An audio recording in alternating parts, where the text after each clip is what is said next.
What's up, Sam Ashers, and welcome to the Spotlight. I'm Dave Stutts, and I'm here at the Paramount in Huntington, New York, hanging out with legendary guitarist Mark Tremonti. How's hey, it going? Man, thanks for having us. We appreciate it. Thanks for bringing us into your space. Thanks for coming in. Of course. We just saw Clint from Seven Dust, and he asked me to tell you hi.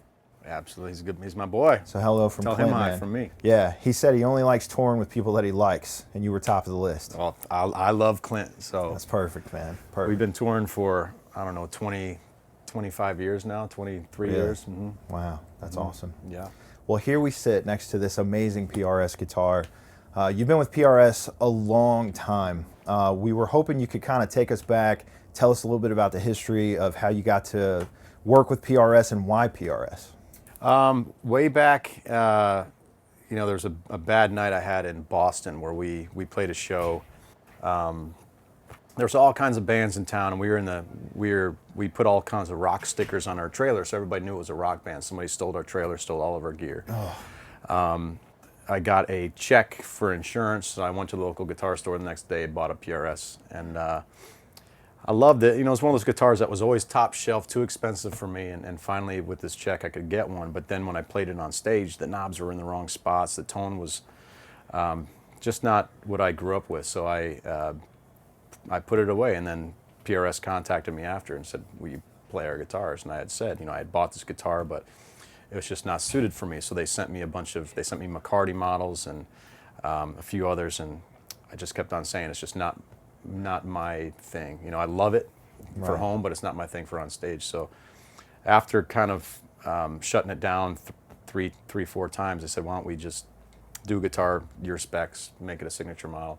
And at that time, it was just Carlos Santana and myself, and I was the happiest kid in the world. I mean, I felt like I was a kid just out of college, and had one of the best guitar companies making me a guitar, and I was excited. And you were the second signature model, you're saying, in the entire history of PRS. That's amazing, man. Yeah, it was awesome. awesome. What a rich history and a legacy. It was awesome. Carlos, the legend he is, to be just the two of you was pretty awesome. That's awesome. Now, obviously, it's dialed in now. It's to your spec, everything you wanted. Now, you're known for having kind of a heavy but a really nice focused tone both in studio and live. So one of the things we're always curious about is how different is your rig setup in the studio when you're recording and when you're live and touring? In the studio, I usually take, I collect amplifiers. I'm like a woman with shoes with amplifiers. Nice. I buy amps constantly, and every time I go into the studio, I'll just bring my favorite 10 amplifiers that I've gotten recently, or my favorite 10 in general, and so I'll bring in the Cornford RK100 and the Mesa Boogie rectifier, Revision F rectifiers, and the Van Wilden Twinkleland, and the Dumble, and a Trainwreck, and old school, Deluxe or something, and we'll shoot them out for each song, and then after a couple songs, my producers will be like, we're just not using these other lamps, let's just stick to these 4. So mainly, my tone over the years has been a rectifier, a Bogner Ubershaw, a Cornford RK100, and then for the clean tone, it's always all over the place. But now, the last couple records, my MT15 has been pretty much the main tone for both clean and dirty and lead, just mixed in with whatever amp suits the song. So and of course we do a direct line in case we want to do some kind of affected signal on it.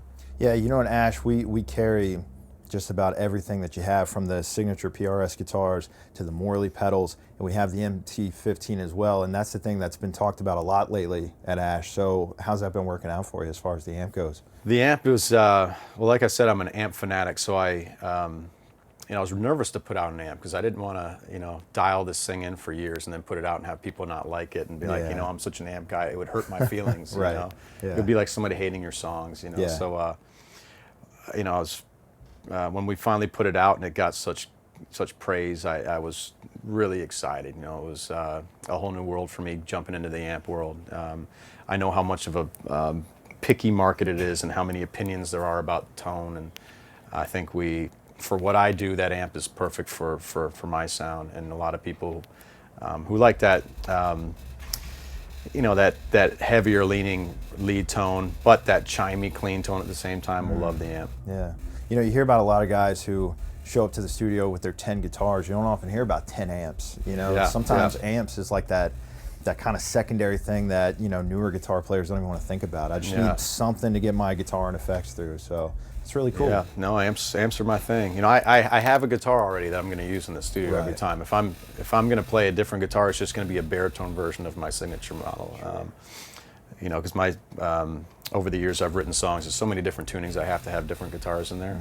Yeah. But for the most part, it's either this guitar or the baritone version of this guitar in the studio. That's awesome. Now this might be kind of a peculiar question. So you've got your guitars and your amps. Is there any piece of gear? We're all about gear at Sam Ash. We sell gear that you feel like you just can't live without. Obviously you need your guitar and your amp, but can you think of a piece of gear that's like, if I didn't have this, man? You know, I'm a simple guy. I don't need tons of effects. I'm a in all my bands over the years, I'm the meat and potatoes player. I play my guitar through my wah pedal, through an overdrive into my amps. I don't usually use anything else. So Nice. it's so the pieces I'd need to have obviously is my guitar, my Morley wah pedal, and a hand-wired tube screamer is my favorite. That's awesome. Overdrive. Those are my two. Can't live without pedals. Awesome. Very cool. Yep. So, you know, you talk about a very simple, clean setup, so you probably don't add a lot to your rig. Do you ever, you know, how often do you try out new effects? Do you get into the stores and check out new pieces of gear and things like that? Over the years, I've gone from a very complicated rig to a very simple rig. Back in the day, I had all kinds of Really? all kinds of stuff up there. I had Mesa Boogie remake me the Showman cabinets, the 2x15 Showman cabinets. So I'd have two of those on the end, then I'd have four 4x12s, and I'd have two Fender Twins on the top of that. So it was a very complicated rig, a lot of switching. I'd have different rigs, different amps that would switch loads with another amp, so I could have the same head on the same cabinet, two different heads on the same cabinet, so I could do lead on one head, rhythm on another head, and after a while I just got tired of it. I felt like the lead tone and the rhythm tone sounded so different. It was like two different guitar players, and now I'm just down to two amplifiers. I use on this tour I've got a PRS Archon, because the MT15 is only 15 watts. I can't play it live, and I've been working with PRS on developing the 100-watt version of it. But I have the Mesa Boogie Revision F PRS Archon. I just run through an amp splitter that just, I go in one and it goes out two outputs into the amps, and I use a little delay pedal in the Archon, and my rectifier is completely clean. And like I said, I've got the Mesa Boogie, the Morley pedal and the hand-wired tube screamer. And that's it. Awesome. I don't really need any more than that. If I do anything else, I might add the Fender Twin back into the rig, because a lot of people have asked, what happened to your clean tone? Because now I just dial back. Sure. And it's a little fuzzy, but it's easy. Man, nice clean setup. Can't argue with that. Yeah. So, you know, a lot of guitar players, they'll think about that holy grail piece, man. Like, if only I had this vintage guitar, this pedal from this whatever. It sounds like there's probably not a whole lot of holy grail pieces out there for you, or is there? You know, old school, you know, vintage guitars. You know, back when I was younger, I just thought it was a collector's thing. And when you'd hear about a pre-war Martin acoustic, or old school pre-CBS Fender Strats and Tellys and whatnot, I just thought that was just, you know, highbrow collectors with a lot of money who just didn't have anything better to spend their money on, until I went to a shop, played a pre-war Martin, and it just blew me away. I bought a 44 D18, I believe it is, and it's, you know, I think that was the very first guitar I played that was not pre-war but war era. That blew my mind. And then you know, you plug into an old Strat, pre-CBS Strat, and you know why those things are so sought after. And if you play a 59 Burst, or you know, 60 Les Paul, 59 Les Paul, those things are amazing. Yeah, really are. I've gotten to play a couple of them, but I'm not throwing down $500,000 for a guitar anytime soon. Hey, never say never, man. Hey. One of these days. Hey, you never know. So listen, man, you have a lot going on in your life. I mean, you just published a book fairly recently. You got, you know, countless musical acts and writing and producing and touring. But what do you do outside of the music industry, just for fun, just to relax? So my kids are both soccer players. So when I'm at home, 4 days of the school week are soccer practices every night. So every day my wife wakes my kids up and gets them off to school so I can work late at night, and then I take them to soccer every day, and then tournaments every weekend. Sometimes we, have to stay in a hotel for soccer tournaments and whatnot, and so my life is pretty much soccer when I'm off. Yeah. All right, Mark. So we actually do have a couple fan submitted questions, if you don't mind. Sure. Cool. So the first question is: speaking of your kids, have your kids shown any interest in music? Both of my kids like to play on the drums when I had my V drum set up, but I wanted to get them in the guitar, so I sat down with each one of them and taught them how to play Iron Man. And when they saw how easy it was to play it, their eyes lit up and they got all excited about it. They wanted to sit in there for hours and play. And then the next day, both the same. I put a guitar, my older son, I put a Les Paul. And I just laid it against his bed, and then I gave him a Roland Microcube. I said, these are yours. As much as you want to play them, you play them, but I'm not going to ask you to play. Right. Oh, that's cool. And then I did the same thing with my other son, and they've never picked up the guitar again. I'm not going to be the parent that says, play, play, play, play. I had to chase my parents down to get, to be able to practice. And my parents never bought me a guitar. I had to buy my own guitar.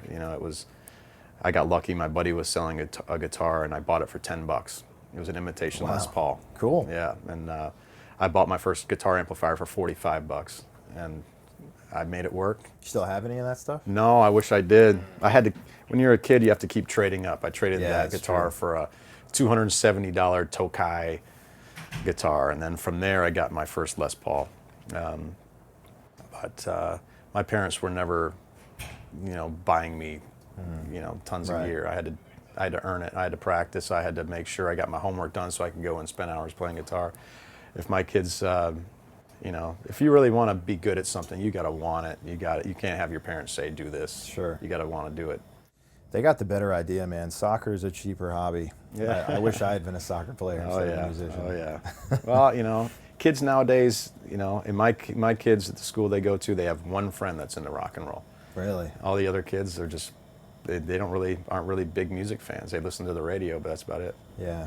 Kind of makes you wonder, man, after all these years. I mean, you've seen it, where the industry has come since you started. I mean, how different is it from when you first got into now? It's completely the Wild West, It's, like I said, when I grew up, everybody was into rock.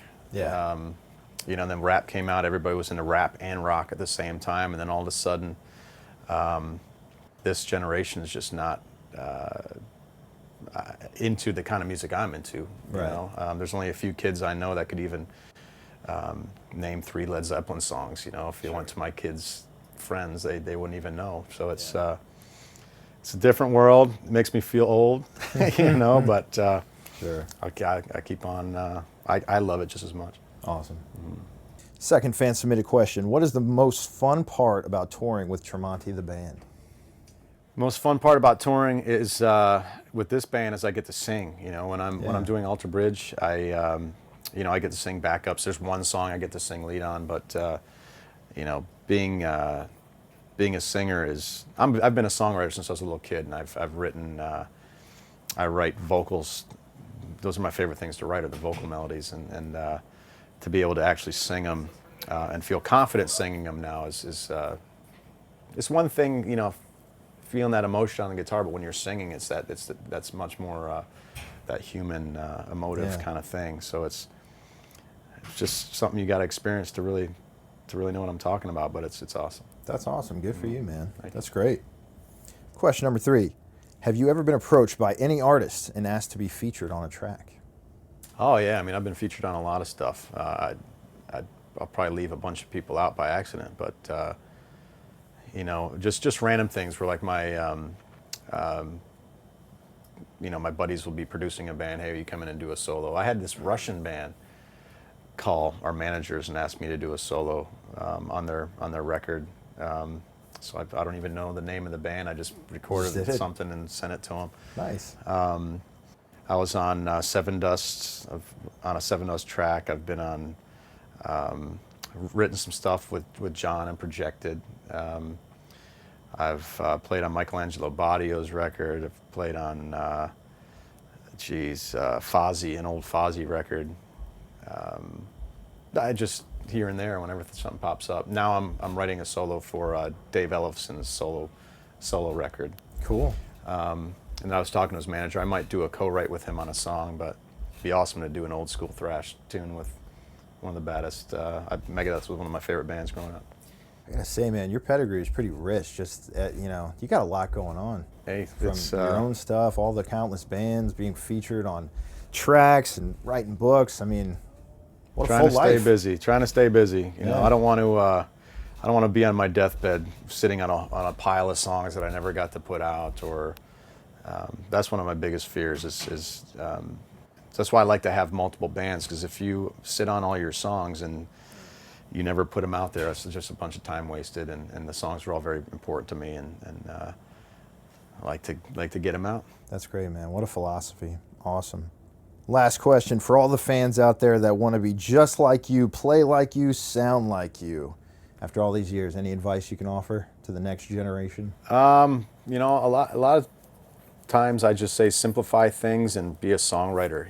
Write melodies over simple chord progressions. That's the core, I think, of what I do is the songwriting thing. I was frustrated for a lot of years when people just considered me just a guitar player. I'm like, I'm a guitar player, but I'm a songwriter first. The guitar playing just comes along for the ride. So whenever I do guitar clinics, I tell people that you could be the best guitar player in town, but you might not have a gig because you don't write songs. And you'll be chasing down the kid at the end of the street who knows how to play 6 chords and writes good songs.